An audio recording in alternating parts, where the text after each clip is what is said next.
বাজার থেকে তরকারির ঝোল কিনে নিয়ে আসছি। এই যে দেখেন এর ভিতরে ঝোল আছে। চকোলেটের মতো দেখতে দেখেন।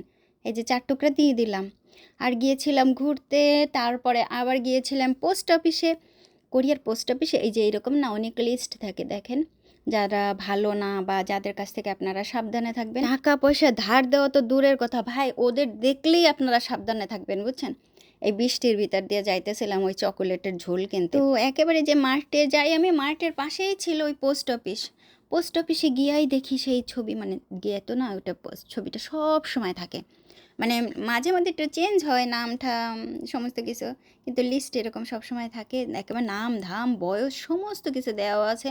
চরিত্র মানে কী ধরনের কী করছে, কী জন্য এই ছবি টানানো আছে, কোন কাহিনীর জন্য সংক্ষিপ্ত কইরা বিবরণ দেওয়া আছে। সুতরাং সাবধানে থাকবেন সবাই। আর আমরা ঘুরতে গিয়েছিলাম সমুদ্রের পাড়ে।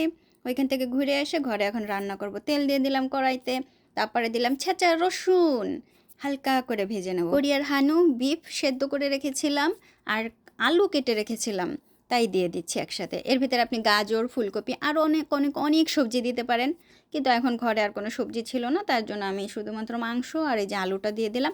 হালকা করে এখন ভাজা দিব, কারণ যেহেতু মাংসটা আমি আগেই সেদ্ধ করে নিয়েছি। না, মাংসটা একটু কম হয়ে গেছে, আরও দিয়ে দিচ্ছি। মাংস সেদ্ধ করছি, তার তেল দেখেন, কোরিয়ান হানু বিফের তেল দেখেন, প্রচুর পরিমাণে তেল। তাই দিয়ে ভালো করে এখন এটাকে আমি, ওই দেখেন একটা আস্তা রয়ে গেছে, আহারে ওটার কাইটটা দেবো, কাইটটাই দিলাম। তারপরে এই যে এখন এইটারে সুন্দর করে ভাজা করব, কি এখন তো পানি দিয়ে দিলাম, তার সাথে হালকা হালকা হালকা হালকা করে এরকম নাড়িয়া চাড়িয়া দিয়ে দেব পানি। ও যে পিছনে লেখা রয়েছে দেখেন গোল্ডেন কারি, লাল একটা বক্স লেখা রয়েছে, ওইটাই হচ্ছে জাপানের একটা কারি, নাম গোল্ডেন কারি।